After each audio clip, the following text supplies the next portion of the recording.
Corey. What's up, man? What's going on, man? Finally, nice to meet you. You too, man. It's been a while. Yeah, man. I've actually seen all your videos, even the old ones. I used to watch those videos. I used to watch those a lot, actually. So I've seen your stuff for, I don't even know when that was, but that was, I think, before I could dunk, so that was a long time ago. Yeah, it's been, I don't know, maybe like 5 years or something like that, maybe even more. Yeah, that's crazy. Yeah, I think this November will be, what year is this? 17? Yeah, 6 years since I started. I think mine was 2011 when I officially started. So this November will be 6 years. Woo! It's a long time. So before I ask you all my ailments and we can go over that, I wanted to know how you got into dunking and how you got into the science of everything. Yeah, so I just wanted to jump higher basically in the beginning. I didn't know if it was even possible or not to improve. Right. It's a strange thing. It's not like weights where there's numbers and stuff like that. There's inches, but jumping high, you kind of just feel it. It's not like weights where you can go for a weight. It's a strange concept to try to jump higher. Yeah, and I feel like even before, back, let's say even 5-10 years ago, we knew a lot less. At least it was a lot less. Now you have so many people doing different jump programs and everything. And right. Before, it was just Air Alert and a few other programs that were popular at the time. So I didn't even know if it could be improved when I first started. I didn't know if it was a real thing or just a marketing type of thing. That's funny. So were you playing any sports that you wanted to jump higher, or you just had the interest of jumping? I always played ball. Basketball or volleyball or both? Basketball. Yeah, that's awesome. Did you used to dunk too when you were younger, on low hoops and things? A little bit. I couldn't grab rim or anything until after the first 6 months, the first year of training got me to that point where I was finally grabbing the rim. Mm-hmm. That's sick. Yeah. And then what was your highest vertical you got to when you were in your peak? Because you're coming back now. You're starting to train again. Yeah, I'm restarting it now. It's been a while. My peak was a 38.4 standing. So detailed, right to the .4. Yeah, because I worked at Rutgers University as a trainer, so we had one of those jump mat things you saw in the video. Yeah. Yeah, so that thing tells you to the 1/10 of an inch. So that's crazy, dude. 38.4 is up there. You almost hit that 40 on standing. That's crazy. Yeah, that's what I wanted to get. That's great. And do you have a running or a one-step vert or anything? It was a 2 or 3 step vert, and it's in one of the videos also. On that mat, it was a 41.1. Wow. It's really good. And you were able to vert dunk, right? That's what I remember the most. Yeah, that's what I got. Powering those off a vert. Yeah, that was my peak right there. That was right before I left for physical therapy school. Awesome. So where'd you go to school for that? I went to Toro College. It's in Long Island, New York. Awesome, dude. So did jumping get you into that, or did you kind of have the interest already in physical therapy? I think kind of how you're having some knee issues and knee pain right now, right? Yeah. Me personally, I always had knee issues or knee pain or ankles, spraining my ankles and stuff like that. And then doing personal training too, a lot of the people had some sort of pain or something also. So I wanted to figure it all out and then be able to fix that to improve performance basically. That's really cool, dude. So speaking of knees, since you brought it up already, I can't help but ask. So mine is very strange because I'm trying to really figure out where it hurts, and I've always felt in pain just under my knee. Since I got you on video, I could show you. But usually it's right here, right where when I jump, I'll push, and if I lean this on it, I can feel it right now. But right now, it's pretty good. But if I go full weight, I feel pain, but it's not bad. But the other thing I notice is I feel it I can feel it right here, at the very top of my calf. If I bend, it almost feels like my calf is pulling, and I kind of learned that recently. I know everything's connected, but I didn't realize the tight muscles will kind of pull on your knee. So after I heard that, it kind of made me realize, like, I think my muscles are super tight that are not allowing my knee to heal, because my knee lets me jump and it lets me bend, and when I stretch it, it feels pretty good, and it doesn't get worse when I jump. So I think it might be the tight muscles. That could be it. And then, so, I mean, you have your main muscle group on top of that knee area is going to be the quads. Okay. And then you have that 2 attachment points. So you have your kneecap and the quads kind of run down and attach right above the kneecap. And then it goes just below the kneecap onto like that little bump that you have on like the top of your shin bone. Yeah. And that's like, it's called the tibial tuberosity. It's like this little bump, and some people, when they go through like growth spurts, it'll even get bigger. Is that like the Oscar Schlotter's thing? That's exactly it. Wow. Interesting. So the place where you're pointing to is right where the second attachment is that goes to that bump right there. Okay. So it's called the patellar tendon. Mm-hmm. So typically, like if you went to a physical therapist or like an orthopedist or like a sports orthopedist, yeah, just based on the location of where you're pointing to, like where the pain is, they would say it's like patellar tendonitis would be probably what they would diagnose you with. Right. Okay. Yeah. So the main rehab for that would it be stretching the muscles, or would it be like low weightlifting, like a lot of reps and like low weight? There's still like a lot of controversy on a lot of the tendonitis stuff. So like the patellar, the Achilles tendonitis, a lot of people were saying like eccentric lifting. Mm-hmm. You familiar with that? Yeah, that's where you're just kind of like you bring it up with 2 legs and then you'll let it down with just the one, right? So you're only doing the downward motion, or like the kind of like bending of the leg. Yeah, exactly. So you could do it that way, or you could do something where like you're doing a squat or whatever the exercise is, and you're just really controlling that lowering part and kind of loading that. But that's your example was exactly it. Anything where you're kind of loading up that part where you have to control the lowering of the movement. Right. I tried that with like the leg lift machine where you usually do like leg lifts, and I kind of would just do with both legs and down, and it didn't really. I tried it for a couple weeks, like a few times a week. I didn't really feel much of an improvement. The most I've felt improvement, and it was almost like an instant improvement, but very temporary, was where you do the stretch where you stretch the one muscle in your quad, the rectus femoris, where you kind of do the basic quad stretch, but also lean your hip forward. That one, if I like put my leg up on something, say if like a chair and I lean forwards, I'll feel like instant relief there. And that got it down, but it never really gets it to go away. I guess because I still keep jumping, like soon after. But I feel like that's kind of like, I feel like I've maxed out that stretch. Like that made it better where I can continue jumping, but I feel like that maxed it out. So I think maybe there's some other muscle I'm missing, like maybe my calf or something. So. All right, so that's interesting that you said that. There's 4 quad muscles, and that's why it's called the quadriceps, because obviously quad means 4. Mm-hmm. The rectus femoris is the only quad muscle that attaches to the knee and attaches to a part of your pelvis also. Yeah. So because it attaches to the pelvis, that means that it can actually move that area as well. Okay. So part of its function is to, like that quad muscle is it can straighten out your knee. Right. Like if you do like a leg extension machine, like at the gym. Okay.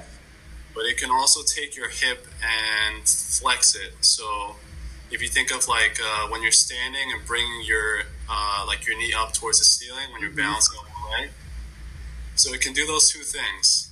But let's just say that it's overworking in the part where it's lifting up your whole hip. Uh-huh. Well, let me see if I can show you the motion or not. Sure. Alright, so it has 2 things. It's going to straighten out your knee like that. Yeah.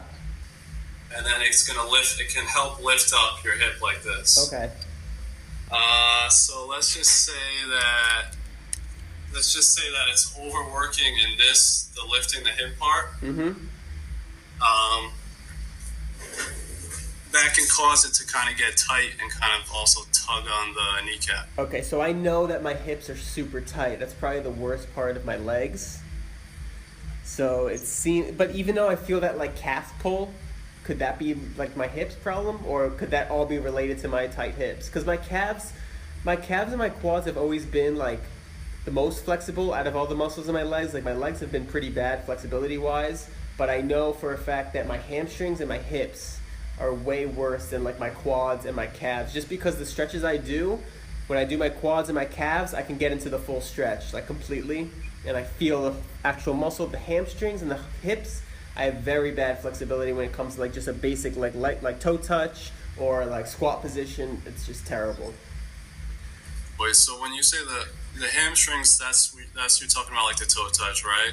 Yeah, I can touch my toes, but like so I was really bad when I first started dunking. When I would lean over, my hands would go like halfway down my shins. Even though with like a straight leg, someone would push on my back gently, I could barely go further than that. And I worked up to being able to touch my toes, and like with a little bit of a pulse, I could touch the floor. But I've had a lot of trouble getting past that. And then when you say the hips, like what part of the hip are you? I think it's the front of my hips, like just right here, like. Okay. Just like right here. If I like just even this motion, I don't know if it looks like terrible, but if I do the motion as well, like I can't stay up that straight, and it goes out too. Like it seems like it goes out a little bit. Okay. It's just if I were to do this, I feel it a ton, like right here. Like that's all I feel. It's like right there. Which I'm hitting right under my waist for those just listening. Just right under my waist where like my legs connect to my hips, it feels like just pain. So basically that quad muscle, let's just say it's overworking because it shouldn't be. There's other muscles that also do that same hip motion. Okay. And they go through kind of the same area that you just pointed, kind of right around your waist. The quad muscle shouldn't be the main muscle that does that motion. It should be the other hip flexor muscles. Okay. But if the quad muscle is overworking for those muscles, it's going to be constantly like tight. And if it's constantly tight, it's going to be pulling on your kneecap at the bottom of where it attaches. Wow, that's so strange. So if my hips are tight, so say that again. I was thinking too much. So if which muscles are tight is it my hips that are tight? It's from what you're explaining, it sounds like your other hip flexor muscles, the muscles that kind of lift your knee up towards the ceiling when you're standing. Yes. Or towards like your chest if you're lying down, something like that. It sounds like they're not working appropriately, and the rectus femoris quad muscle is trying to do the job for them. Right. And because it's overworking, it's constantly firing and it's constantly pulling, right, which makes it tight. Okay. Which then that tightness then pulls on the kneecap. Right. Okay. So for my hips, I've noticed that they're bad just because I can barely do the squat position. But so I've been doing a lot of like where you sit in a lunge, kind of one knee on the ground and like push the hip. I've been doing that, and that doesn't. I've had trouble with getting more flexible in that position too. And I've also tried like the Superman one where you kind of in a push-up, and then you have the one other leg come up to one of your hands, and you kind of like try to get into that. All those positions are super tough for me to get into. Wait, say explain this. Yeah, the second one. It's like you're in a push-up position, and both legs are back, but you bring one leg up like to the outside of your hand. So if my right foot, I'll bring to the outside of my right hand. So it's like all the way up, kind of like a Spider-Man looking pose, and then I kind of like try to like dip into that to like really stretch it. Okay. So you're saying that's tight also? That's really tight, yeah. Just feels like, yeah, it's just bad. Let me see something really quick when I squat. So when I squat, it does, I think, it's hard to tell. They both are like painful, but it does feel like the knee that hurts, that hip hurts a little more to get when I squat down. Like okay, it feels like it's kind of almost pinching, or there's like more tightness in that spot? It definitely feels like pinching. It's like as soon as I get to a certain point, it just hurts. Okay. Yeah. So the same thing I was saying before about that other hip flexor kind of underworking for the quad. Right. Quad kind of taking over for that. And then as a result, that changes your pelvic, your alignment of your whole pelvis and your low back. Okay. All right, so let me see if I can like explain it well. So like, let's say have you heard of like an anterior and a posterior pelvic tilt? You ever heard Yeah, of that? that's like when you stand up, when you're standing up straight, you're kind of like your butt. I don't know how to like say it, but like your butt is like twisting like this. It's either one way or the other. Yeah, so all the muscles that come up and connect either at that or across that can influence how your pelvis is either anteriorly or posteriorly tilted. So the hamstrings come up onto the kind of the back of the pelvis area. Okay. If the pelvis is tilted kind of up, so if you kind of have like that big lower back arch, then the hamstrings are going to have to stretch further to reach that point. Gotcha. If they have to stretch further, it might feel like they're actually tight, Mm-hmm. but in reality, they might just be already stretched out. Right. Makes sense. I because think they're- I've heard of that before, but I haven't really tried to fix that yet, just because I was at the other stage first. But I think that's what I need to work on, is my pelvis, and see what I can work on with that. That's what it sounds like. So How do I know if I have anterior or the other one? I mean, if you stand up, I'll be able to see it. All right. Basically, you have a big lower back. Does this help? Yeah, My tilting?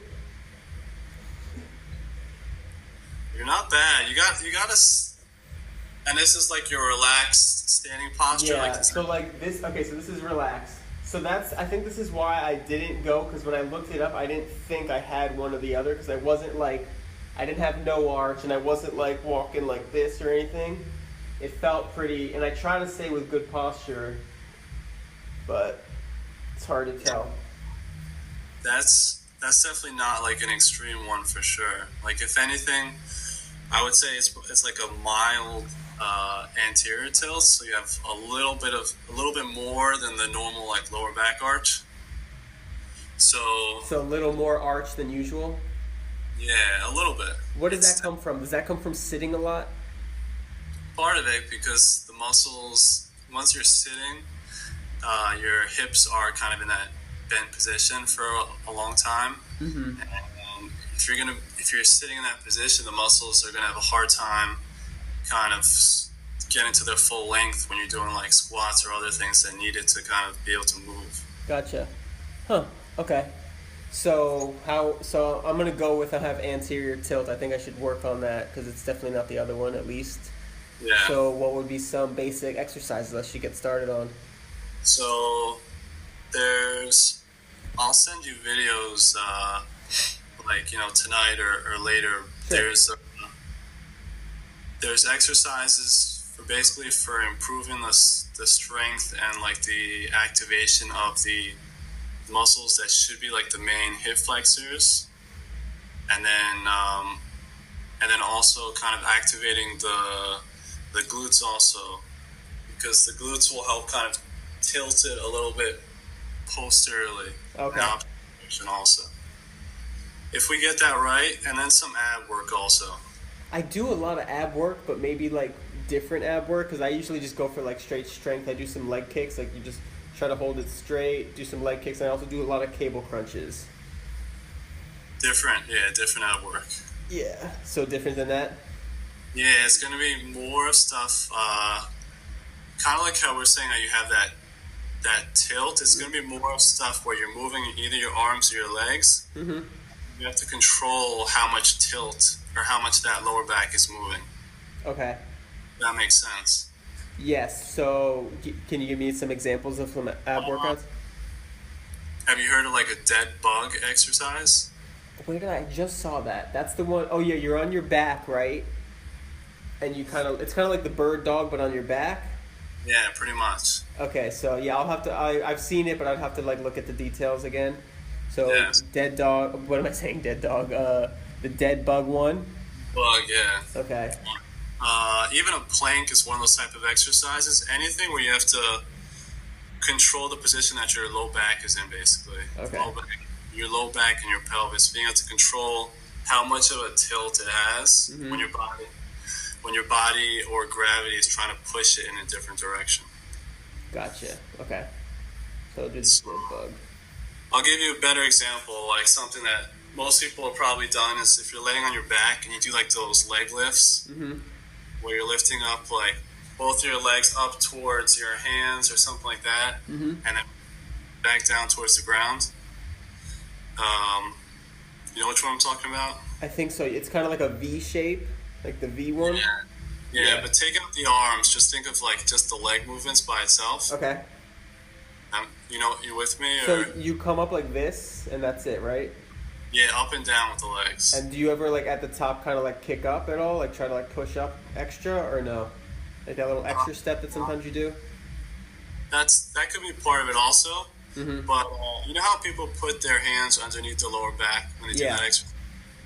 Because they'll feel the lower back start to kind of like come off the ground and start to arch. So it could be exercises like that. That's an advanced exercise. Okay. But So put the arms there. You want the arms there, the hands there. It's the opposite. Oh, okay. Okay, keep them out. The goal would be, if you were doing exercise like that, would be, can you control your lower back and keep it down with using your abs instead of putting your hands there and not letting it pop up, basically. You have to use your abs, keep it flat. Okay, so what do you think about the ones, because sometimes I do these too, it's like, you know, like the decline bench, and then I'll like hold up above it, like this, and my legs are hanging off the end, and I do leg lifts like that, and I really feel it in my lower abs. Wait, so are you lifting your torso or are you lifting your legs with that one? Only my legs, but it might be like my hips as well, but I'm just lifting my legs. Like I kind of like lay on the bench and I'm holding the top of it just to stay so I don't slide down. And then I'm just like laying, kind of how I'm laying now, and then just my legs go up. Okay. That's not a bad one, but you have to use the right muscles if you're going to do those exercises. Gotcha. Okay. Like if you're over relying on that quad muscle that we're talking about, do that movement instead of the other hip flexor muscles, the quad, it's just going to reinforce that quad muscle getting even tighter. Okay. Dang. Okay. That one's like, if you do it right, it's fine, but otherwise it could make things, it might make it even tighter. So the one you're talking about on the straight floor, no hands on the back, that one's a little easier to get the right movement. That one's tough. Yeah. Tough to do right or tough in general? It's tough to do right. It'll be easier because since you're laying down, it's easier to focus on it and feel it. But with the legs straight, it's a long lever and it's a lot of weight and force to be able to try to control. That's why people put their hands underneath, because they feel their back popping off the ground really quickly. So I have to try to focus on keeping my back down and legs up.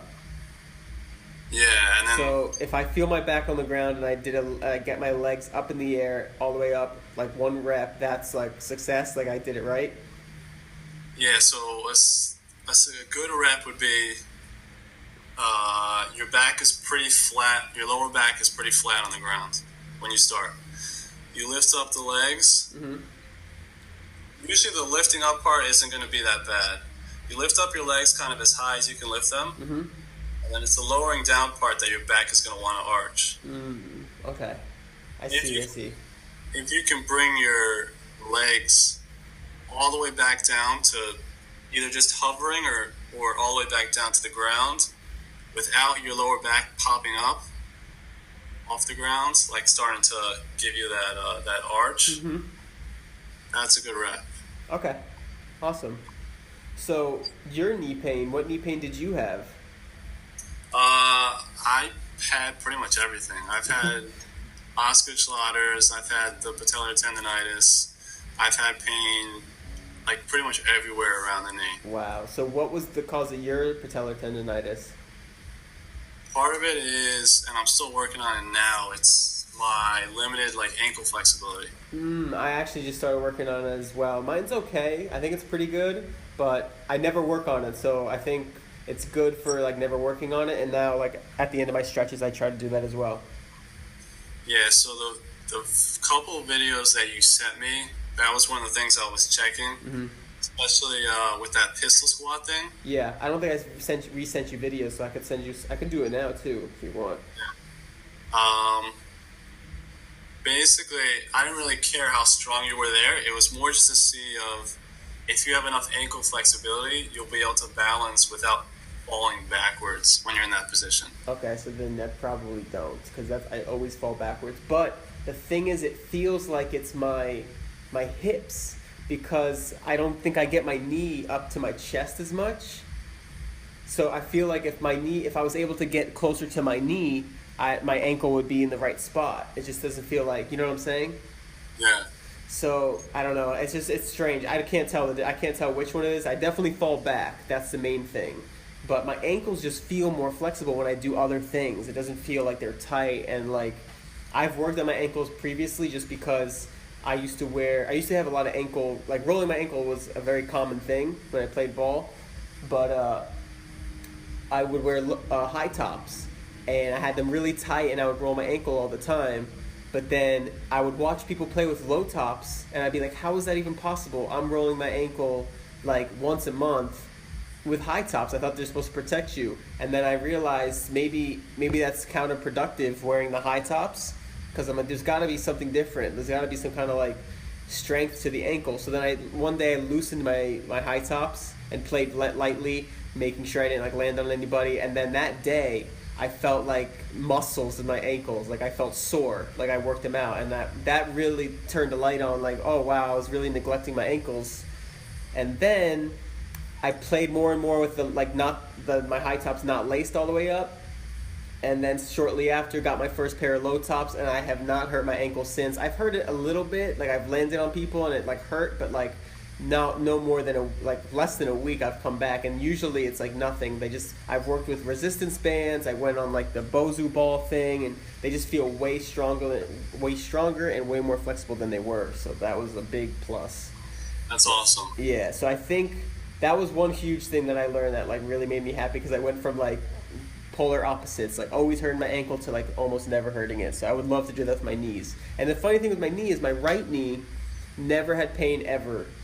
And the cause of my left knee was, I think, because I did a lot of 1 foot. I think that's what triggered it.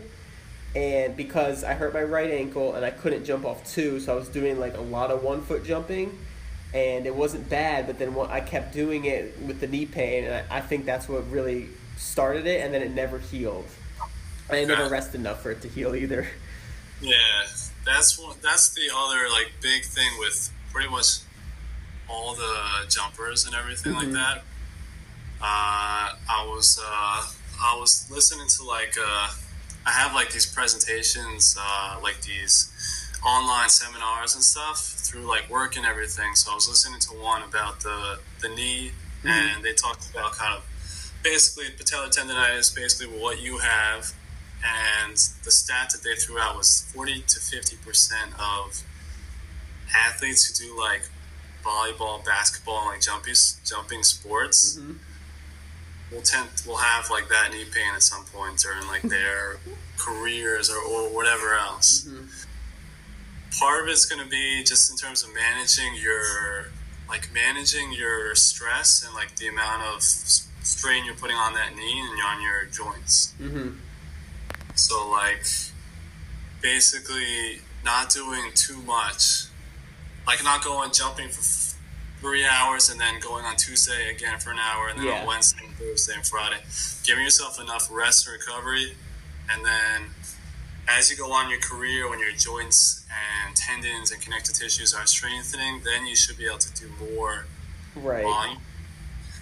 But as you get better, you also jump higher. And if you jump higher, you're going to be putting more stress on the joints as well. So it's kind of like a trade-off. If you're putting more stress with each jump, you also have to be careful not to do too much as well.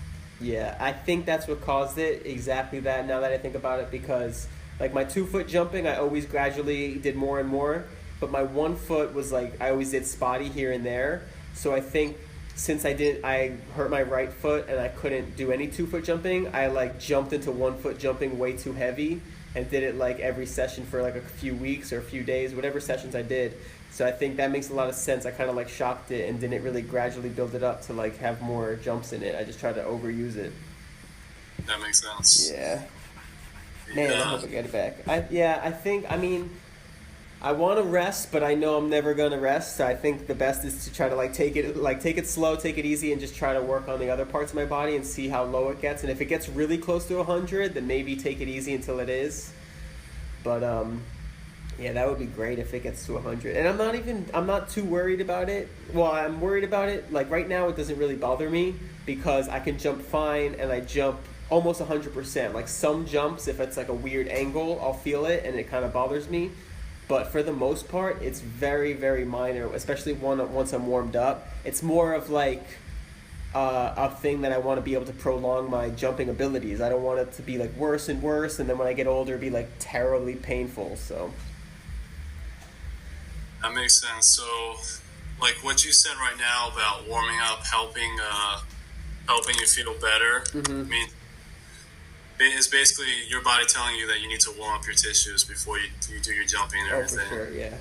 Yeah, which obviously you were doing that already, right? Yeah. I was always doing that, but now I'm finally, since my knee's not as bad, I'm finally like my warm ups are a little more natural.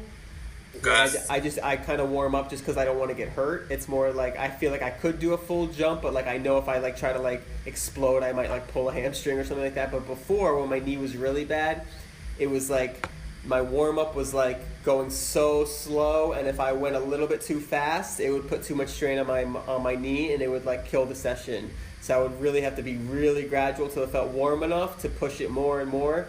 So I was really methodical with my warm-ups, but now luckily I don't have to be as careful, and I can kind of just like shoot around and do some kicks and dynamic warm-up stuff, and it warms up pretty good. Like it's not, once it's warm, it's good. And even when I get there, it's not bad. So it's just, right now I'd probably rate it like the pain is like a 40%. So it's like always below the threshold of like what holding me back, but like I think a wrong jump might do it.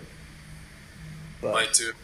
Like if I do a wrong jump and I'm super cold and I like do a bunch of wrong jumps, then I can see myself like out of commission for a little bit, like back to too painful. Because that's what happened. It was kind of bad, and then I didn't warm up and I tried to push it and try to jump through it. Because sometimes when I jump through it, I would have some good jumps where I wouldn't put the wrong amount of stress on it, and I would get warm and it would be good for that session. But some sessions I would jump a little too much or jump too crazy and land wrong or something, and then it would just get worse and worse each jump. So that's when I was trying to go too hard and like not really listening to it. But yeah, now it's pretty good, pretty close to it.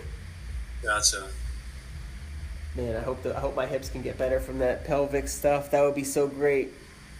Yeah, all it is kind of altering the alignment of your pelvis. Mm-hmm. Which will change how the muscles are being pulled. Mm-hmm. So if a muscle is either too long or too short, it's going to affect how that muscle works and also how tight and everything it feels. Mm-hmm. So if we change the alignment, then the muscles should be in the appropriate lengths, basically, and everything should work better. And then it'll put less of a tug and less pressure on your knee also. For you, that sounds like it's your main thing based on what you're describing right now. Yeah. So you said just now something interesting about they're at the right lengths, like the different muscles are at the right lengths. Is there like a test you can do for each one maybe I could help diagnose myself? Yeah, so the videos I had, like the Thomas test that I sent you, that's one that checks like the hip flexor, the one that should be doing it, and then also the rectus femoris. And then it also checks like the IT, like the outside of the hip area, the outside of the thigh. Yeah. So if you remember, you pull like one knee to your chest when you're lying down on something, and you drop the other leg off the side. If your hip, like let's say like your hamstring area, if that is if it's like not resting on the surface and it's kind of popped up, that means that your hip flexors are tight. Okay, I definitely think I have that. I don't comfortably I can barely pull my knee to my chest. It's like it doesn't come like straight up either. It goes out. It goes out, yeah. If your knee, when you do that test, if your knee is like kind of kicking up also, it won't just like rest. It should be kind of resting at like a 90-degree angle, your leg. Like My down leg, right? Your your shin bone of the leg that's kind of hanging. Okay. If sometimes you'll see where it kind of is kicking up, like the knee and the foot are kicking up. Uh-huh. That means that the rectus muscle is tight. The quad one. Yeah, the quad. Okay, yeah, we're gonna have to go over some videos, see how I do, because I think that's like the worst test I do, and the hamstring one. The hamstring was which one? When I do like toe touches or it's just like a basic toe touch. Is that a good way to test the length of a hamstring? What would be like a test for the hamstring length? You could do when you're lying flat on your back. You keep one leg down and you lift up the other leg with the knee straight. Kind of like you're going to do a hamstring stretch. You lift it up as high as you can. That as well. Terrible. Yeah. So that would be like another test right there. And that tests also the pelvis, because if that's not in good alignment, the hamstrings aren't going to... So how do you know if it's the hamstring or the pelvis? Just a mix of like all these tests put together, plus looking at your posture and putting everything together.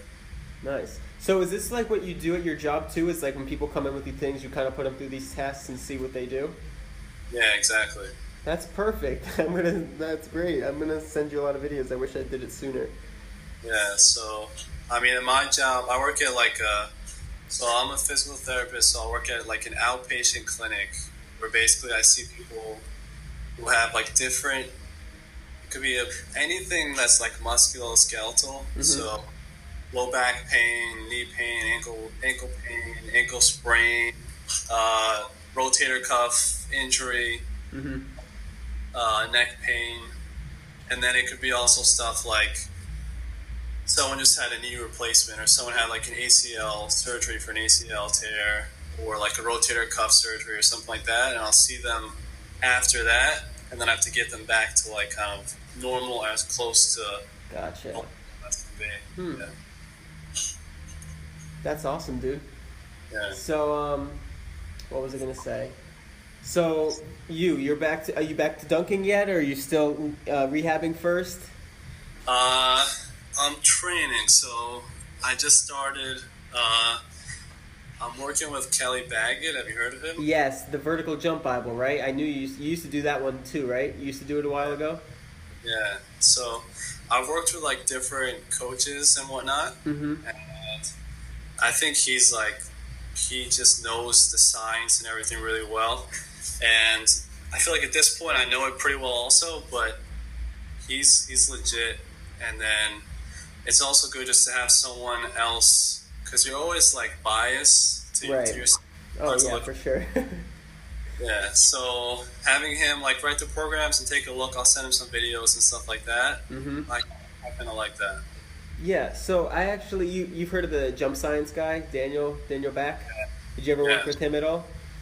I never did actually, but I like a lot of his stuff though. Yeah, so I was actually watching his videos recently, and one of them, like, a lot of them make sense, because like you're saying, there's a lot of like, not bias, but like controversy with like strength training or explosive. So he goes back and forth with like trying to diagnose yourself and all the details. So that's what I really like about it.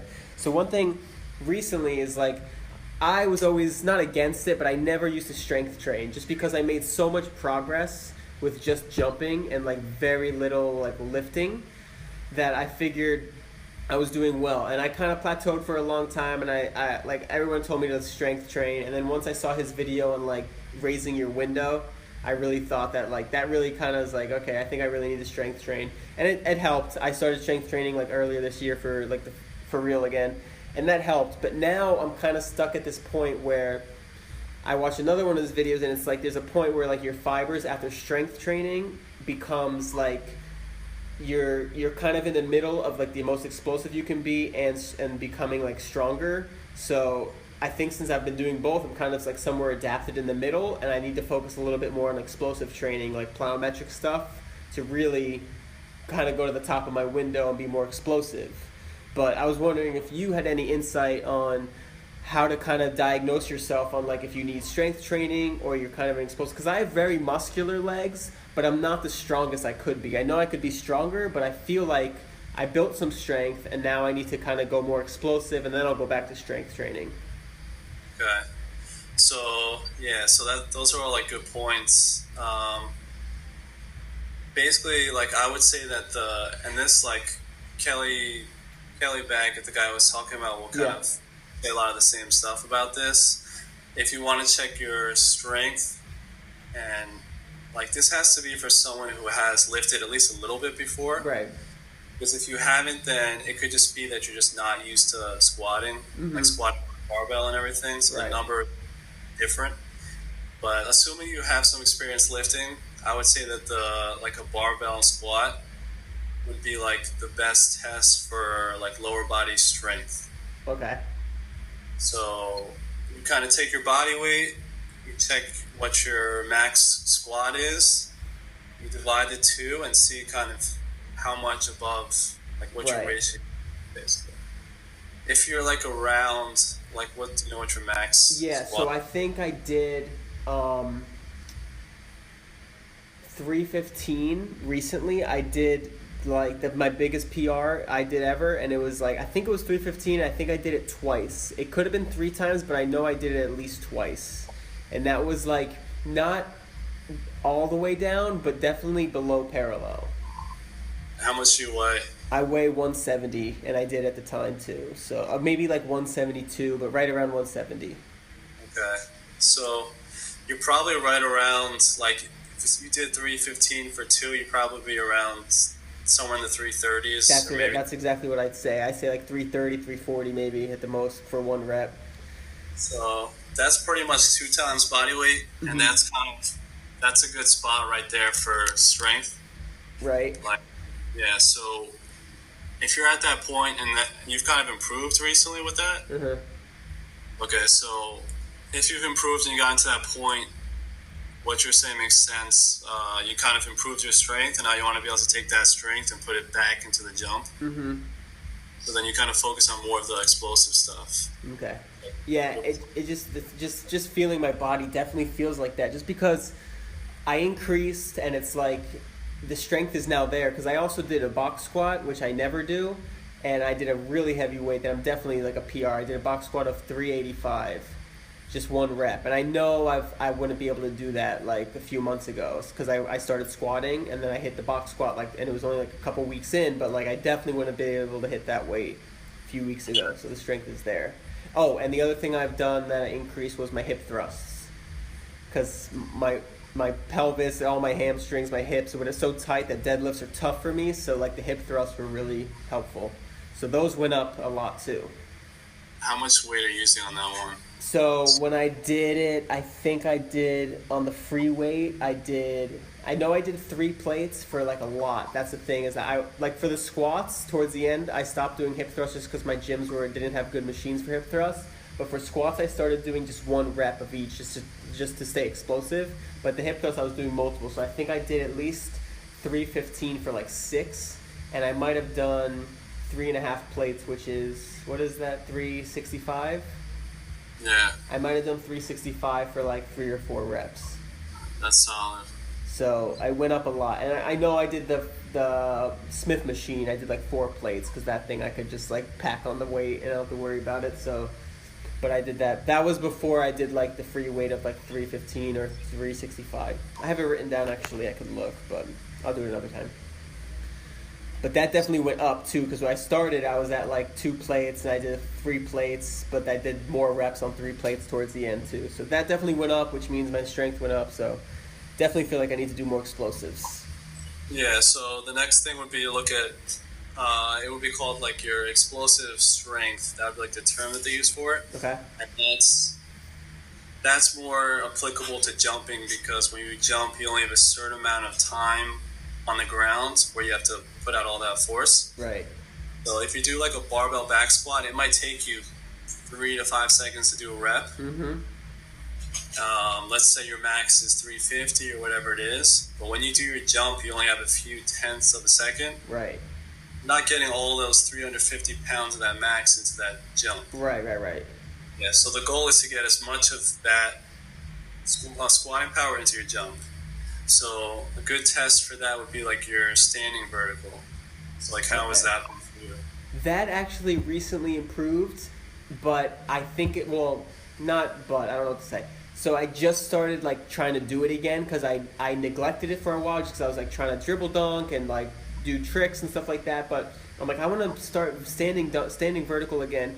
So I started doing that again on a not. It's not great. It's probably like 34 right now. It hasn't really improved in a while. It used to be like 34 was my top, and it was like years ago already. But then I stopped doing it, and now it's back up to like almost as high as ever. And then on a 9-9 hoop, I almost two-handed vertical. I got the ball like over with my fingertips, not down at all, but like just above the rim. So I think I might be able to get that on a fresh day. Yeah, I saw that video. That was really recent, and that was on a day I wasn't really jumping. I didn't feel good jumping, so like I'm really excited to maybe get a vert dunk. I've actually vert dunked that hoop, but it's kind of weak, so it's like I might have pushed through the front rim, but I still got it with one hand, a vert dunk. So vert dunk, anyway, you're saying is a good way to test that? That's a good way to test that. So that test, do you have good strength, and then can you actually put that strength out quickly? Mm-hmm. And then, so the fact that that's better also means that you are transferring some of that squatting strength into your jumping. Mm-hmm. But then you have the even faster type of the jumps, which is the running jumps compared to the standing. The running jumps are going to be like they're even faster, so you have less time to put out that force. So it's going to be like your most true test of, are you able to actually take that squat and that squat strength that you gained and actually use it in your jump or not. Okay. So, right before you say any more, is there a good way to actually translate that power into like explosiveness, like certain exercises, or is it just jumping? Jumping is probably going to be like the best way. Okay. Practice like your running jumps and everything like you're doing. Mm-hmm. So the question I would ask you is, like for me personally, and I think a lot of people have, like let's say your standing jump, the difference between your standing and running jump, right? Yeah. For me, they were always like just a few inches apart.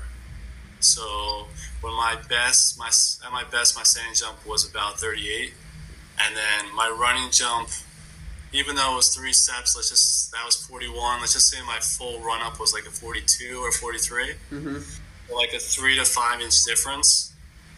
Do you know how much of a difference you usually have? Mine's like I want to say like 7 to 8, because like I feel like on a 9/11 rim, just because I know that one kind of well, is like I think at one point I was able to 2-hand rim grab. So if I was able to like 1-hand rim grab, I think that was like, or like if I just went up with one hand, I think I could get like, I don't think I could get wrist, but I could get, so maybe it is less than that. I think it was like mid palm, and then on a full jump, I felt like I could get like a few inches down my wrist. So it might be more like 5 to 8, not 3 to 5, but I think the minimum would be like a 5-inch difference, just because, I don't think I could get to my wrist, and I think I got at least like, I was able to like get pretty high. Like I was able to hit my head on the backboard on a full run on the 9/11 rim. So that was like 43 that day, and I think I might have been able to 2-hand rim grab. So that might have been a 35, 36 at the most. So that's like 7 if I'm generous on my standing. So it's usually, I'd say around 6, 7. Okay. So if you feel like your standing is now getting closer, it's catching up to your running, that's another sign that your strength is doing really well, but you need to start putting that strength into the running jump. So like start transitioning more into exactly what you're saying. It's more of like those plyos and jumping practice and a little bit less of the lifting. Okay. Definitely. That's great news. Get the dunk more. Is that kind of how you feel like it is right now? That's definitely how I feel. And another sign that I think you're going to agree with is that when I went to the low rim, I've always had bad technique with my off dribble dunks. So what I do is I try to just do more of like a drop step almost. And in that recent video, I was able to like really easily get up off like a 1 or 2 slow approach jump with the ball. And I think I was like 2-hand dunking on the 9-9, like probably the easiest I ever have, and it just felt easier. And I've noticed my like drop step low, like my slower approach dunks when I'm warming up and stuff, feel easier. I don't feel like higher, like because I'm not jumping higher than my my full approach, but like they definitely feel easier to get up that high. So that's good, and with the ball too. So that's definitely strength because I'm not using my my arm swing. Exactly. Yeah, that all makes perfect sense, and that's like exactly what you're saying is your strength is up. So now is the time to start getting back to all that. I can't wait. Now it's gonna be hard to rest because like I just dunked today and it went well, but I didn't go like all out where I like exhaust myself. So I feel like I still have some juice, and I have off tomorrow. I only work the weekdays, so it's gonna be hard not to go. But I think I'll go real quick.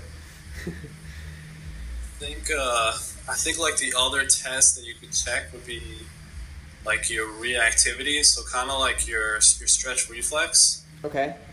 And you know what I'm talking about, right? Are you talking about like depth jumps? Basically, and it doesn't have to be a depth jump exactly, but just anything where you're relying more on that kind of like that springy motion of the jump. So if you do like a depth jump, and you can like change the box heights and everything, yeah, what should happen is you should get to like a decently high box before your jump starts to decrease in height. Okay, I see what you mean. Okay, that's interesting.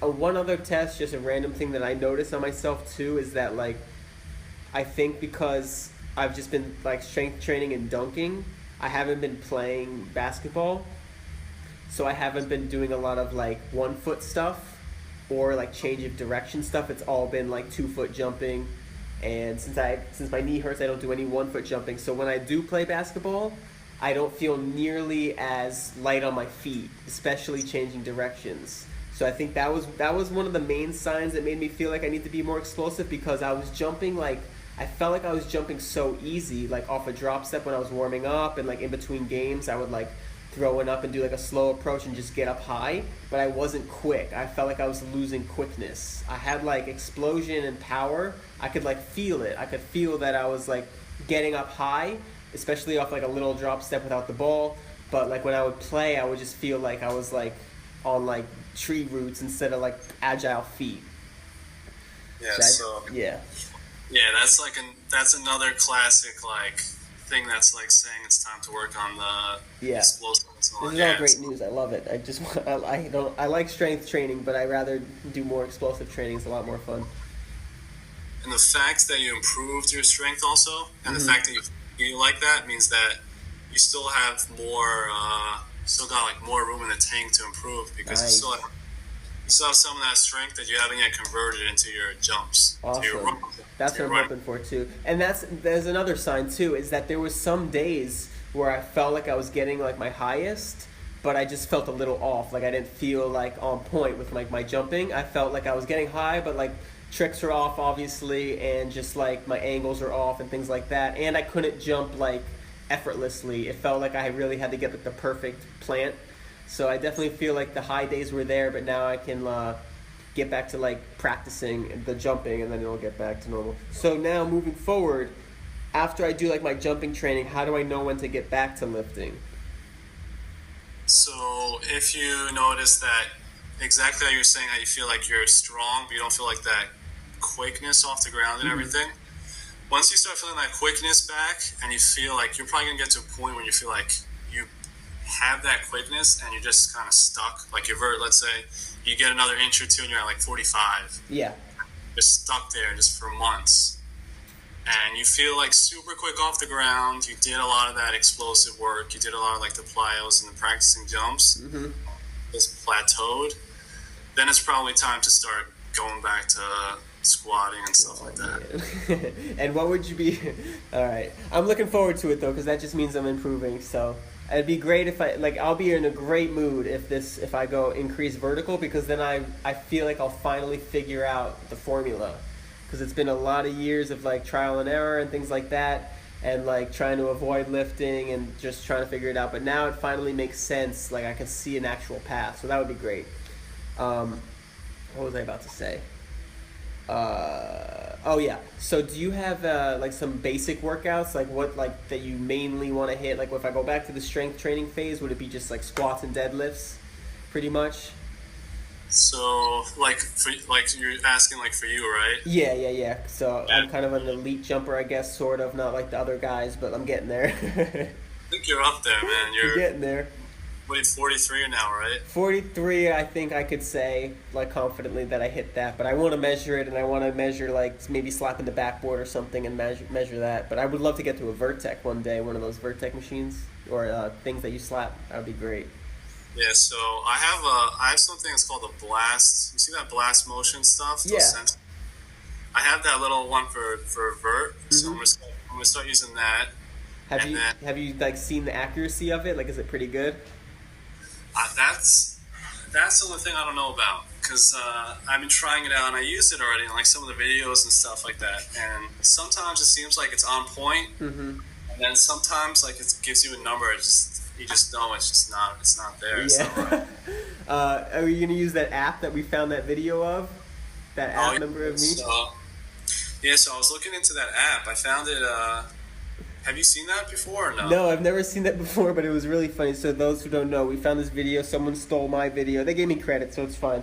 But like it was, they were using an app to like on my video, and the video played, and they could like measure the vertical by like the video. It was crazy. Yeah, so it's called My Jump, and I think there's a newer version, My Jump 2, and it's like $10. You need an iPhone or like an iPad Air or something like that to actually be able to use it.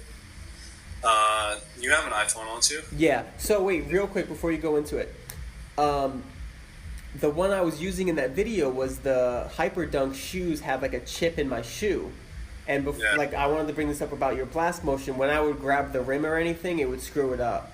So that's the main thing. Yeah, that makes sense, because Yeah. obviously then you're going to be up in the air longer. Yeah. Yeah. So the My app you're saying, what was it called? My Jump? My Jump. I found a couple. I actually looked to see if they had research, because they actually, I don't know why I looked, just to see, because that's what I do. That's the Yeah. whole, like, the science stuff, whatever. So they have a couple studies. I can't say for sure, like, It didn't get my vertical right. That's one thing in that video. didn't. No, I mean that was like the first time I ever hit 40 on like my best jump, and it was saying like 43. Okay. So I don't Wait. think. I mean, some jumps my shoes though would say in that video would say like 42, 43, but I might have been grabbing the rim and stuff like that. But I know from where I touched on my wrist, I was like pumped to get 40. So it was like I was really trying to hit 40. So I was like, I don't think I was above 40 at all, and that thing said 43. Yeah, so like this one, I looked at a couple research articles that were up on it. I don't know who like funded it. Like it might be the people that invented it did one of the studies on it. Yeah. So there might be some bias or whatever. Yeah. But I found a couple studies and they all said that it's actually really accurate. Huh. So Yeah, and that video was grainy too, the one they took of me. So maybe if you get a higher quality video, it might be a little better. yeah, for sure. That's cool. How much was the blast motion thing? Because I saw those a while ago, and they might be better now. I think it's like $80 or something like It's that. not bad. And that you just need an iPhone for that, or you don't even need an iPhone. I have an iPhone. It doesn't really matter either way. Yeah, you need like Smartphone at least. Yeah, you need a smartphone. I think iPhone is better for that also. Like a lot of stuff like that, the Androids don't all work with it. I'll give it a shot. Maybe I'll pick one up. That's pretty cool. Yeah. Yeah, I would love to measure my vertical. So what phase are you in now? You said you're training right now, so are you lifting? Right now I'm doing 3 days a week. It's 3 full body days, and it's warm up to start, some like activation or mobility type of stuff. Then I'll do some plyos, and then I'll do my lower body lifting, and then I'll just do some upper body stuff just because I want. maintain the size and all that stuff. Yeah. I actually, before I started lifting and hit my like bad plateau where I had a lot of injuries and things like that, I had a lot of success only lifting upper body because I was jumping so much that, well, not even that. I was jumping a lot, but like when I would lift my upper body and I would go out the day where my upper body was sore, I could feel my legs like working harder because my arms were like sore and like sluggish. So if I did like shoulders and chest and back, I would jump and it almost felt like I was jumping with weights on because my upper body was not explosive, and it made my upper body more explosive because I was like forcing it while it was sore. All right, that's interesting. Yeah. So I had a lot of success with that. I was making good progress consistently, but then I got injured where I hurt my leg, my groin, and I couldn't explode, and I didn't realize, because I was still playing ball, still getting sweaty and dripping sweat, and eating very healthy, but I was lifting still my upper body, and my upper body got really strong, and I got really big, and I did not realize it until a couple months later when I like couldn't jump, like my jumping was going down, and I'm like, what? I feel terrible. I blew up quick.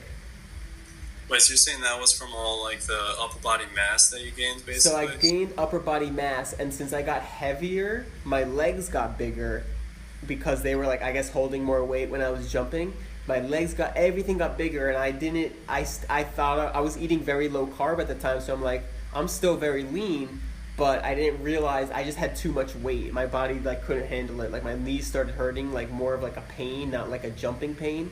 And like my back started to feel super tight all the time. I'm like, and I thought I was like just nursing my groin and getting stronger, because before this happened, I was getting stronger in all my upper body lifts, but my jumping was keeping me like super lean and super like explosive. But since I couldn't explode 100%, I thought I was doing enough by jumping like 50 to 75% and playing games, but all of it was like 50 to 75% explosion, and it wasn't keeping my body in that explosive mood. It was like getting bulky and sluggish really bad. Yeah, I gotcha. Yeah. So where are you living at right now? I'm in Jersey. Oh, okay. There's people up there. There's dunkers up there. If I ever come up there, that'd be great if we could dunk. Can you think of anyone that's in Jersey? This kid, I think his name's, well, I know his name's Austin Burke, but I think he's in Jersey. I think so. His name's Berkey on Instagram. You can find him. I know Scotty Dunks is in New York, so he's not too far. I don't know the distance. I don't know how like far from Jersey, but I know they met up a couple times. I think Austin went to New York to meet up to dunk. So there's a few people in New York too, but yeah, I'd have to link. That's another thing I want to add to my website though, is like a little dunkers near you type thing. Because people are always asking me if there's other people, because they always want someone to dunk with, because they see like us, we have like these giant sessions with like groups of people. It's a lot more fun. So like I would love to like add like a forum or something like that. That would be awesome. That would be sick. Yeah. Yeah. So you're sticking with Kelly Baggett's Jump Bible, the vertical Jump Bible? No, he's actually I'm doing like an online programming thing with him, so he's actually writing me like individualized workouts. That's the best. That's really great. Yeah, that's actually what made me follow Jump Science the most, because when I got I got Jump Manual a million years ago. That's where I first started, but that kind of turned me off the programs. Not to like say anything negative, but it was just like I realized I didn't really need to lift. I needed to jump more because I was kind of a strong kid to begin with, because I used to squat anyway. And so I realized I kind of needed to figure out what I need, and Jump Science was the first one that kind of had you diagnose yourself first with different stretches and things like that. So that was really cool. I really liked that. You know if he's still like active? He's still active. I talk to him here and there, but I'm not sure if he's producing new videos. I'm not really sure. I think on Instagram he is here and there. He's definitely still active, but I'm not sure. I think he's like training people as well. Not really sure. I want to have him on as well too. I'd love to hear his side of things too. Just have more science. But what else was I going to say? I wanted to ask you one more thing about stretching, because my flexibility is terrible. Do you have any advice for that? Do you have like, some people say I like to hold for 30 seconds. That's where that's where I've made progress. But some people say that's not good for you. It stretches them out too much. What do you think? All right, so I'll give you like two tidbits, I guess. Yeah. So, um, you do a lot of that holding type stretching before your jumps and stuff like that. No, so that's where I think I know a little bit, is where I know to do dynamic stretching. I don't even really stretch. I kind of just do like leg kicks and jogging and things like that to warm up. And the static stretching I do only when I'm not dunking for the rest of the day. I only do it like after. Okay, so that's good. Yeah. Every single rule or whatever has like its exceptions. Okay. So, but for the most part, I would say don't do static stretching before like a jump session. Yeah, it just stretches them out too, right? And then like too much, and then they'll be like too elasticy. I don't even know what to call it.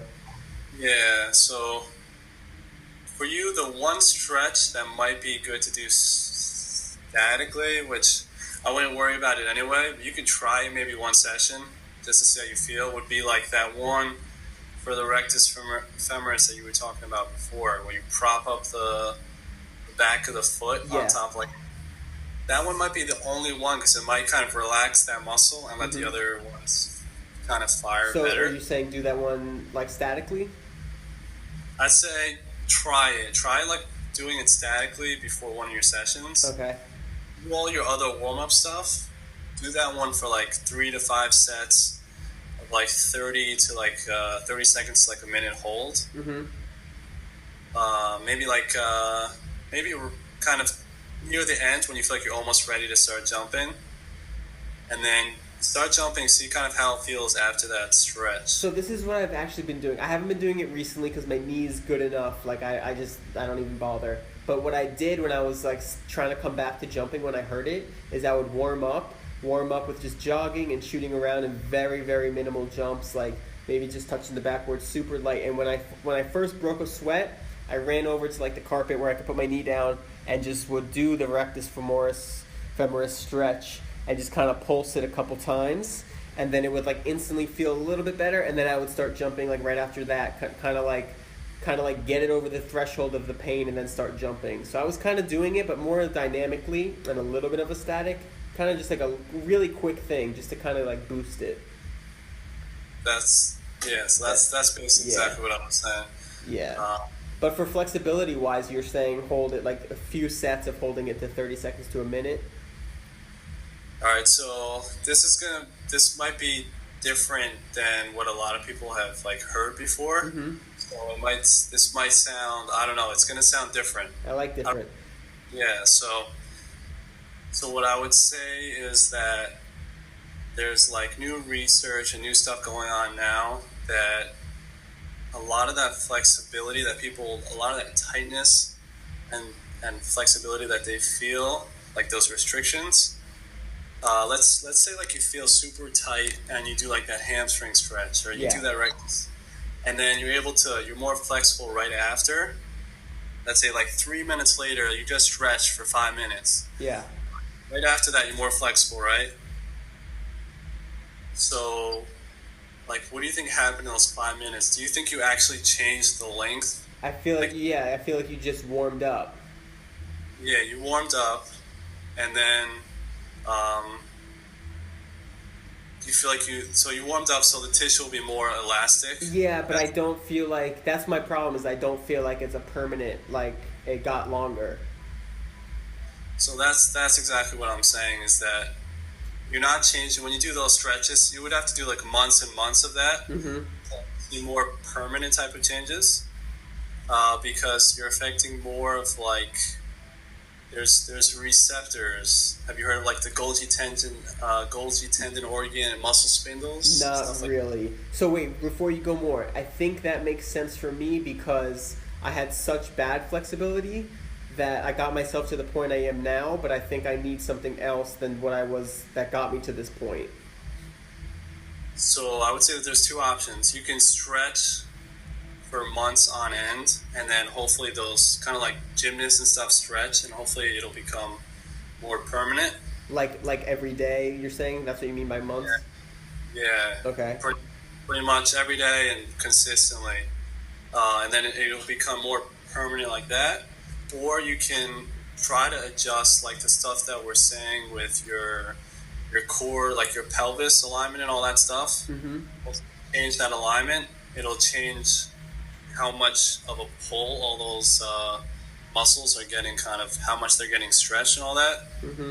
And it might, once we fix that, you might just loosen up without having to do any stretching. That makes sense. It makes sense, but I still feel like I would love to see a difference in my flexibility from readjusting. You know what I'm saying? Like if I do, I will definitely. Obviously, I'd enjoy that, but like I don't know. I feel like I'd still be inflexible, but maybe a little bit less inflexible. But I won't be like gymnast flexible. You won't be. You won't be gymnast flexible unless you do gymnast.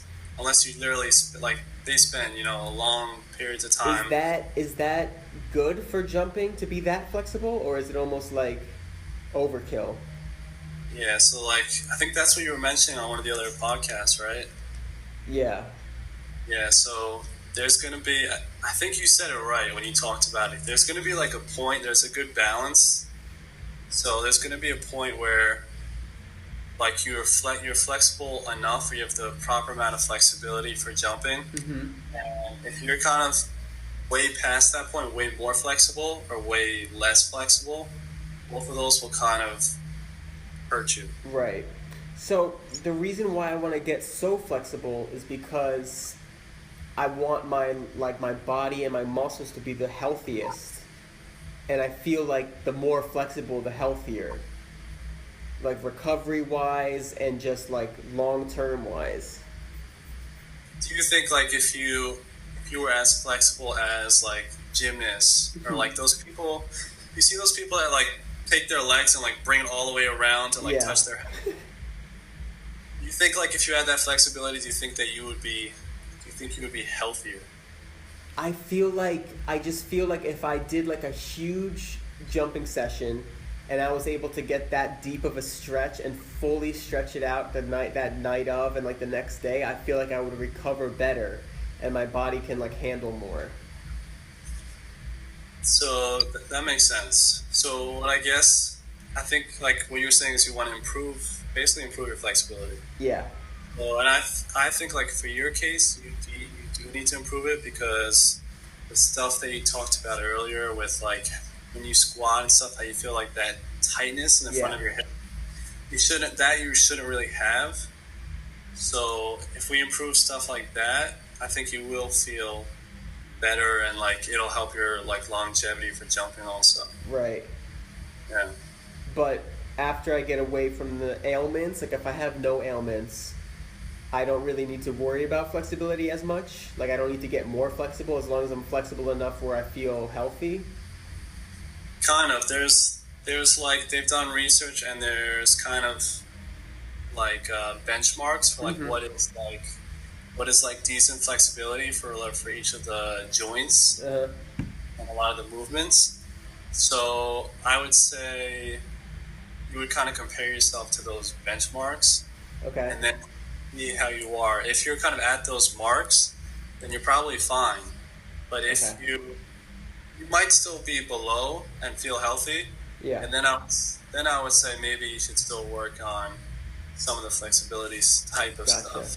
So some background to why I feel like this. So what happened was when I first started my training, I would do heavy squats, and heavy leg press, things like that.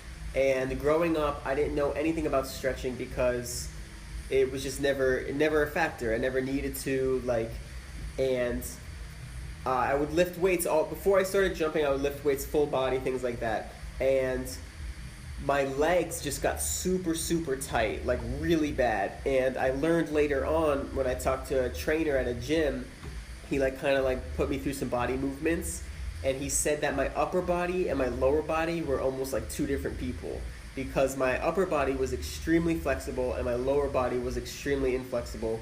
And he explained it in a way that made a lot of sense, which was when you lift your muscles and they get super sore, if you don't stretch them out, they're gonna get more and more tight to adapt to that soreness. They kind of, if they're tight and you don't move them, they're gonna kind of stay tight and get if you keep doing that. So the point is, when I did my upper body workouts and they were sore, your upper body, you move throughout the day just naturally. You put on a backpack or something like that, you're lifting things, you're bending, it's a lot of upper body movement. So that's why my lifting for my upper body actually made me more above average flexible, because I would lift it, make those muscles sore, and then like move them a lot.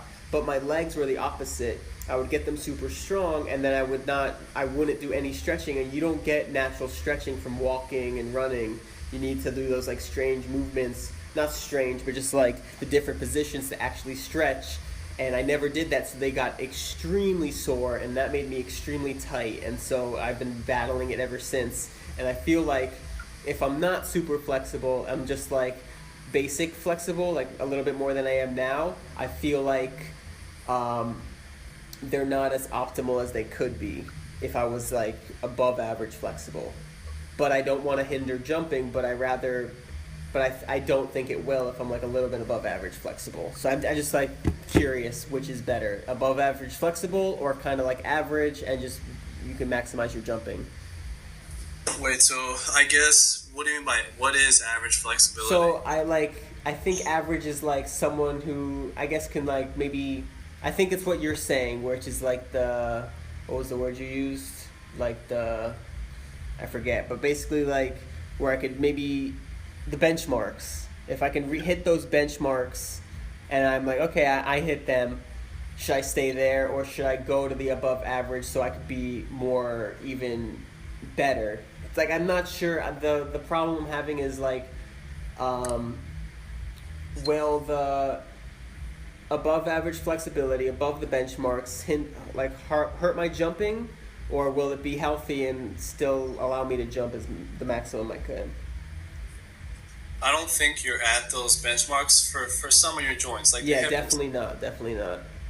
So I think if you got to those benchmarks, you feel a difference and you'd be happy. Mm-hmm. And you might like at that point you might be like, oh, I feel great now. Mm-hmm. You might not even want to do more. Mm-hmm. Those benchmarks are pretty. It's a lot of people don't hit them basically. Hmm. So I feel like if you got there, you'd probably be happy and be like, I feel flexible enough. Yeah. And I don't think you would really want.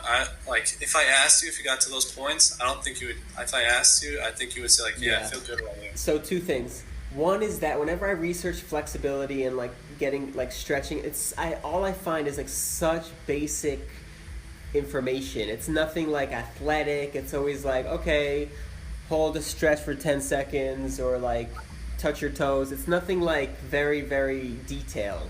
So I hope you have some information on that. And then secondly, the other reason I want to get super flexible is because when I'm not doing things and I'm just like sitting on certain positions, I want to feel like natural and not like I'm like inflexible. Like for example, say if I go like hiking or something and I like sit on a rock, I don't want to feel like I'm crouching or like my hunching. I want to be able to like sit and just like walk up things and just have like, I want to feel like healthy at all times. And I feel like flexibility helps with that. Because when I'm loose, like if I haven't lifted or haven't jumped and my legs aren't like sore from anything and I'm more loose than usual, I feel that flexibility and I feel a little bit more healthy, like just walking around. So yeah, that's perfect. I think if you hit those benchmarks that we were talking about, then I think you will feel like that. Yeah, that's what I'm going for. That's a good idea. I don't need to be gymnast. I have to change my other podcast. I don't want to be a gymnast. I'll be a benchmark. Yeah. What else? You said, all right, so this is a test that like is easy, and this will tell you kind of like if you are flexible, or it'll tell you kind of what your problem is, basically what your issue is that's stopping you. So okay.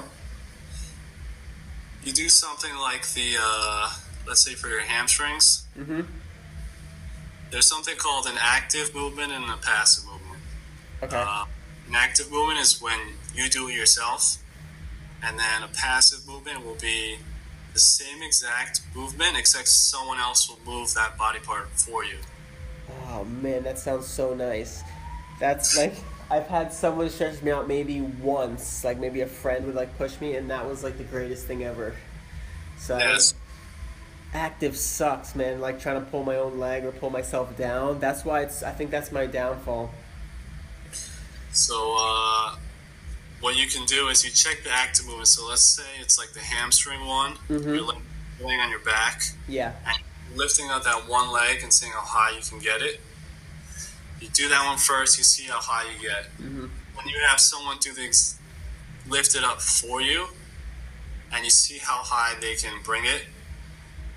Right? If they get a lot higher, normal is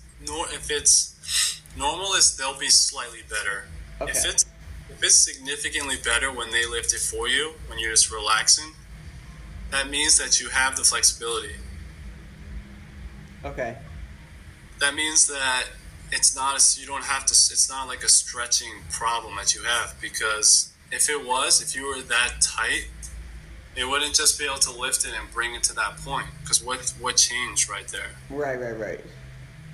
So when you say active, you're saying like say I'm laying on my back, I'd pull my leg, right? I don't just try to lift it. No, you lift it yourself. But I don't pull it. You don't use your hands. You just use your leg muscles, and you lift it as high as you can. Okay. And if they can move it a lot further, then I can just lift it. Then it's not a stretching problem. Yeah, that means that it's not a stretching problem because they didn't just change your muscle length. Yeah, that makes a lot of sense. In those 5 seconds. I think they can move it a lot farther if I were to do that, but my other leg comes up a lot. Okay, that doesn't count then. Okay, so if they kept it down, yeah, I don't think they'd be able to bring it much farther. Okay. Yeah, and obviously, like any stretch you be doing, you want it to be without the rest of the body like compensating or starting to like lift up and stuff. Okay. Huh. So, for a hamstring stretch, what would you recommend? I'm gonna recommend not stretching your hamstrings. Okay, I like that so far. So, if we fix that alignment of your pelvis and your lower back, that'll change how the hamstrings are being pulled and how long they are. Mm-hmm. And there's a good possibility that once we change that alignment, you won't have to stretch. It'll just move better because you're not getting pulled. And I'll have to go back and listen to this myself, but it was the dead bug and the abs on the flat back. Yeah, and the dead bug is just an easier version of like the full leg raising. Gotcha. Yeah. Okay, so work on that too, and then hips the same thing too, right? Just first the anterior tilt, and then we'll focus on the hips and hamstrings. We're gonna put it all together. Okay. So, once we get off, sometime in the next couple of days, I'll send you some videos of like the exercises that I want you to do for it. So it's gonna be. So you're getting got custom training from Kelly Baggett, and now I got custom training from you. So coming down the chain. Yeah, exactly. Beautiful. Yeah. So so I'll send you some videos, and basically the goal is going to be to get your pelvis into a better alignment by getting the hip flexors to work better instead of the rectus muscle, and then getting your glutes to work well, and your abs. It's gonna be those. Can you do a quick test right now? I can do it right now.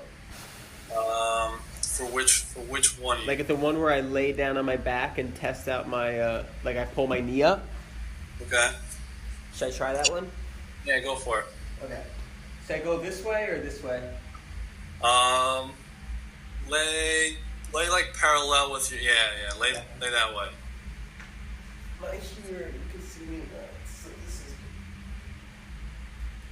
this I already feel pinching down here, if you can see.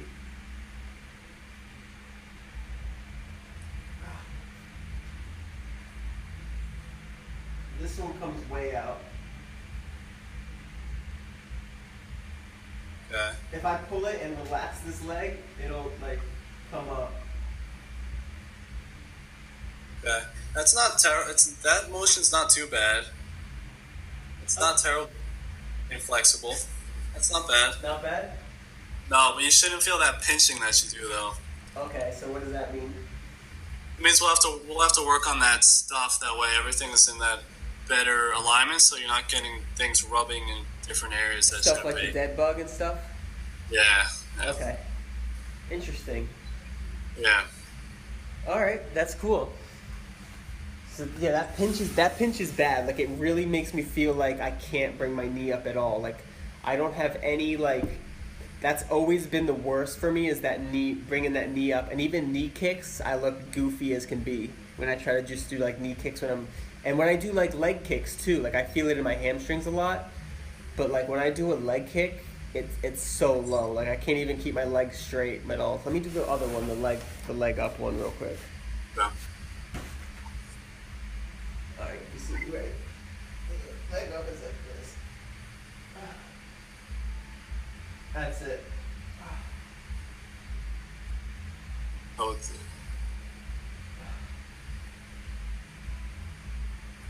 Yeah, that needs some work.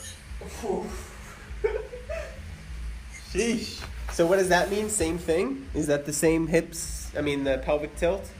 Yeah, we're gonna work on that first. Like, that'll be like, we'll just target that first, and then you'll kind of, once we get like a few weeks into that or whatever, when you feel like when we see that starting to improve, then we'll be able to retest that stuff and see how much better it is. Okay. If it's better, then you don't have to do any stretching, like, at all. It'll just be better. Awesome. If it's not better, then we gotta like take another look and see if something else might be kind of causing that. Okay. So I think my lower back is pretty flexible, if that's relevant. Because when I do, like, for example, when I had that trainer check me out, like, he would check my lower back too. And, like, I feel like literally from my lower back up, I'm flexible. But, like, my lower body down is bad. Because even when I do the seal one where you push up and you're like a seal position, that one feels good. Like, I feel pretty flexible with that. But, yeah, everything lower than that is bad. Okay. My hips, my quads feel pretty good and my calves feel pretty good, but my ankles might not be great, and then my hamstrings and hips are definitely bad. Okay.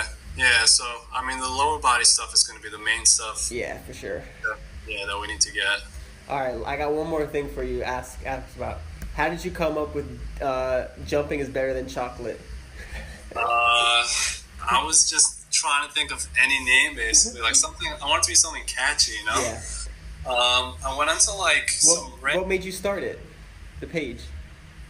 Just because I was interested in jumping, I wanted to kind of like how you have the podcasts and everything. And you want to have that dunkers near you type thing. Yeah.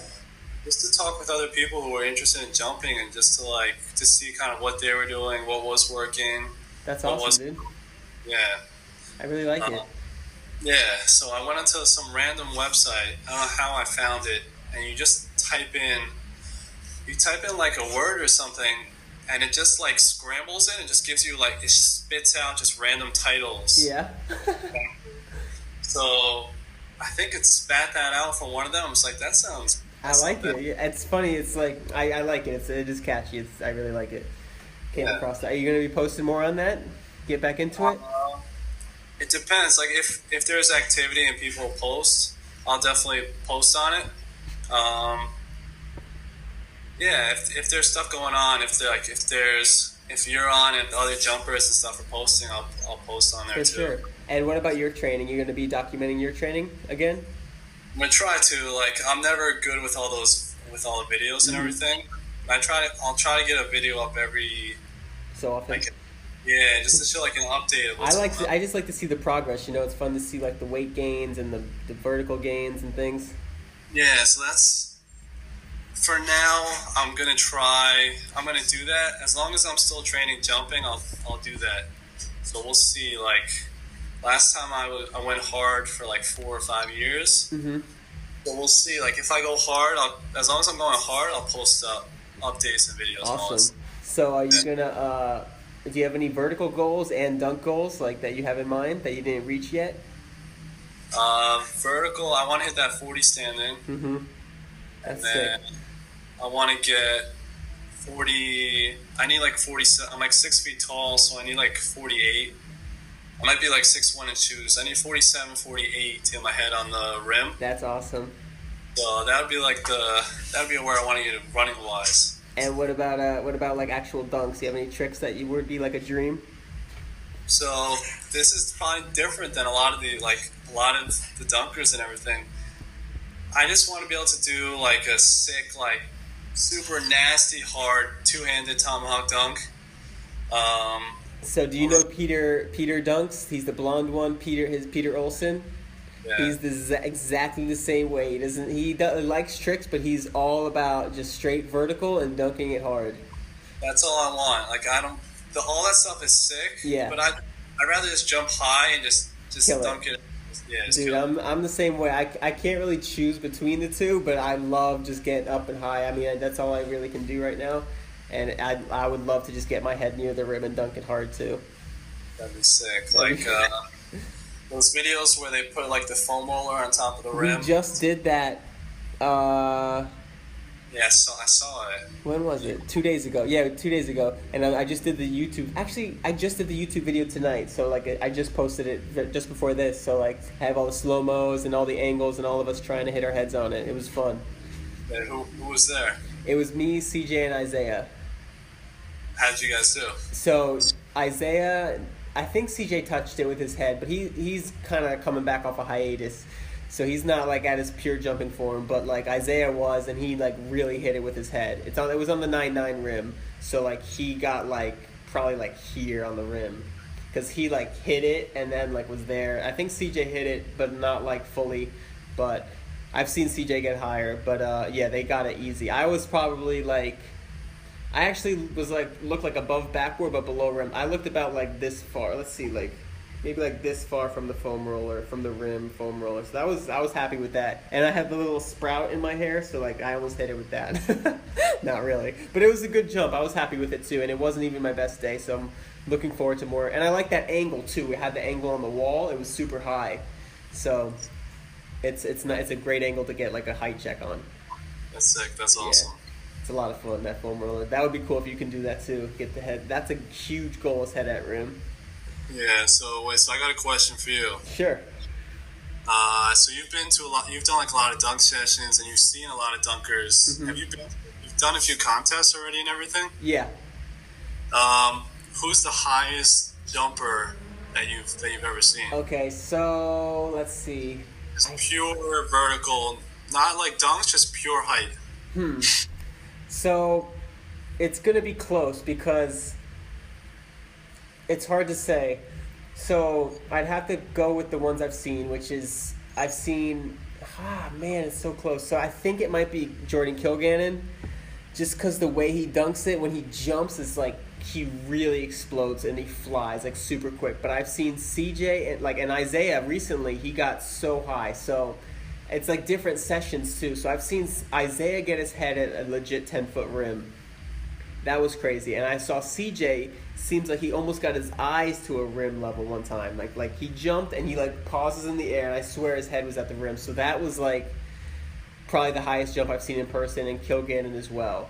Isaiah I've seen too, and then there's Nico and Peter, who both get really crazy high, and they're just a little shorter, so they're not like above the rim as these guys are, but they get really high too. I'm trying to think if there's anybody else. I mean, I just named 5 people, so that's kind of a lot, but I think I might have to go with Kilgannon, or I might go CJ, because that height check, just the way it looked, the angle I had, his head paused at like eyebrow level, it looked like, and that was a legit rim.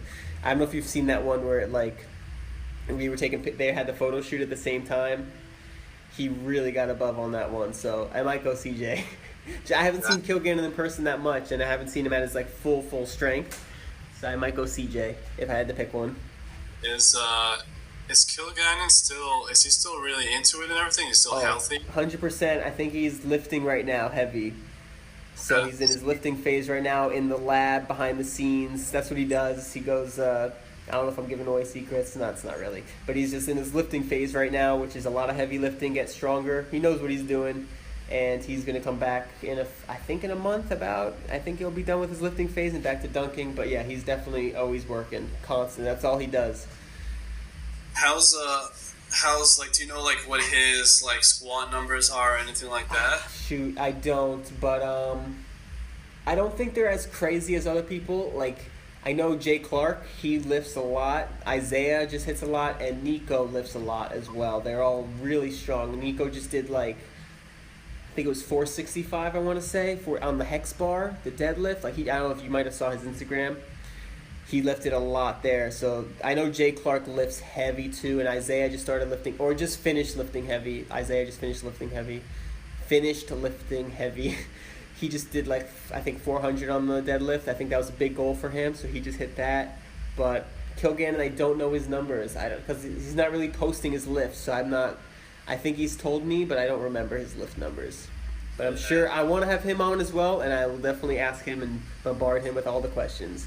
Yeah, that's one thing I'm curious about is like how much, because I think you probably know a lot of those jumpers for sure. So like how many of them are actually either just like what their training is like, are they just jumping? They're all lifting and going through phases like this. I was the only one who wasn't lifting pretty much. Almost everybody else was doing their lifting phases. Like when Jordan made Bounce Kit, I'm almost positive he follows it himself. Like he made it for himself and now he just wants to share it. So it's not like a program he made for everybody else. I think it's what he does still. And he goes through those. He definitely does his heavy lifting phases and goes into the lab and things like that. But again, he traveled recently and did a bunch of shows. So I think that kind of took him back a little bit. So now he's like has to regain some of his strength that he might have lost. But he's constantly working. I know Jay Clark does the heavy lifting, Isaiah, CJ, Nico, everybody. Almost everybody. Most people I know. If you get Jordan on, he was in like a research study and they did like a research study on him. Yeah, with like the what do they call, electrode type things? Yeah, and like he's in is he in Canada? Yeah. Yeah, there's like a famous biomechanics lab and the guy's like really well known. He did a research study like on Jordan. Mm-hmm. Is that the one that you're talking about also? He's done a few. Like he'll send like little pictures here and there of like him getting tested, like little things. But I'm not sure. I'm not sure which one it was. I get confused with all of them. I'll ask him about it too for the research one. Is there a specific one? The guy's name is Stuart McGill. The name of the researcher. Yeah, those are so interesting. I'm curious about those too. I'm gonna have him on multiple times, and you too, because whenever there's like new information, we gotta go through it. That's what I love about this. It's not just like whenever I feel like it's good. Like what you brought up earlier when you said like there's new studies and new findings. I think that's like that's the main point is that things are constantly changing, and you need to kind of like new findings and just keep up to date with things like that. Yep. Do you have a preference real quick about like full squats, box squats, or like hex squats with that hex bar thing? I heard the hex bar was really good. Personally, like I like the hex bar a lot. Squats, I like full squats and squats. For me, because I'm not that flexible, kind of like you, even less. I'm probably even a little bit less flexible than you are. So like those hex squats. Or the hex deadlifts. Yeah, they're not even squats, am I saying? I'll do those because otherwise my back will start to kind of round a little bit when I do deadlifts. Exactly. That lets me kind of get my arms out of the way. I don't have to worry about them like rubbing up against my shins when I'm lifting. Me too, man. And then I don't have to worry about my back also. It's in a much safer position. Dude, my LA Fitness doesn't have a friggin' hex bar. None of the LA Fitnesses do. It sucks. I know. It's still it's not mainstream yet still. Dude, it's so good. Everything you're saying is exactly what I want to do because I can just focus on going straight up. I don't have to lean over and F up my shins. It's just bad. But yeah. When I started doing box squats though, I did it like only like for 2 weeks, but like they felt really good. And like the full body squats, since I'm not flexible, and it's just like heavy weight and I'm trying to like do heavy numbers, it's a little scary. So like the box squats just feel like I can really go hard. So I like the box squats. Man, oh man. So, would you ever see yourself in a contest if you practice some tricks or anything like that? If it comes to time? I don't. I wouldn't see myself because I just want to like jump high, like we were You saying. like game dunks too? Game, like definitely, I would try if I get to that point. Then Play I some would definitely games? try. Yeah, just go play and just dunk on You people. playing any Like, leagues or anything? there's a little basketball court at the gym I just signed up at. So once I start getting my jump up and everything, Mm-hmm. I'll start getting in some games, and Mm-hmm. then if I get to that point, then I'll try to get footage of like in-game dunks and stuff like That's that. what I want to do too. I can't wait for that day. You're gonna catch some bodies? That's the idea. Dude, yeah. that's all I want to do as well. T-dub is all I say when people say, what are your goals? I just say T-dub because that would be the dream come true. But might be a freak. Yeah, he's crazy. Yeah, man. All right, well, I guess we can wrap it up there. Hopefully this is the first of many. I would love to have you on again, do much more and things like that. I had an idea with another one of my friends is like, if we kind of do like a hangout where we watch videos together and kind of discuss them, I think that would be great too. What were you thinking of? Well, just a bunch of friends. Like we just like, because like a lot of times we just like are talking dunking, and like we're going over videos and what we like about the videos. Just like you said, you like straight vertical, and some people like all style and like technicalities and things like that. So it'd be cool to have like a little hangout and like discuss them. Like if someone lands like a new dunk or something like that, it'd be great. Or like watching a dunk contest, that'd be cool. Yeah, all that stuff will be good because that's what I'll just watch a ton of videos basically and just see kind of everyone's form and like all the dunks that they're doing. So Yeah. I'm already doing a lot of that stuff anyways. So much better than chocolate, dude. Yeah. All right, Ori, I think I'm gonna pass out, go to sleep. What time is it by you? Oh, we're in the same time zone, so we're good. Yeah. Oh yeah, and I'll definitely hit you up with Scotty and them. See if you're close by. Maybe you guys can like play some games. I know Scotty plays a lot of pickup too, so that'll be sweet once you get hooping. All right, man. Yeah. It was great to meet you. Great to talk to you. I'll post this soon and I'll link you the stuff. Really appreciate you talking to you, and I'll send you all the videos too. I can't wait to see my my pelvic get rearranged. So, All right, dude. Talk to you soon, bro. I'll see you later.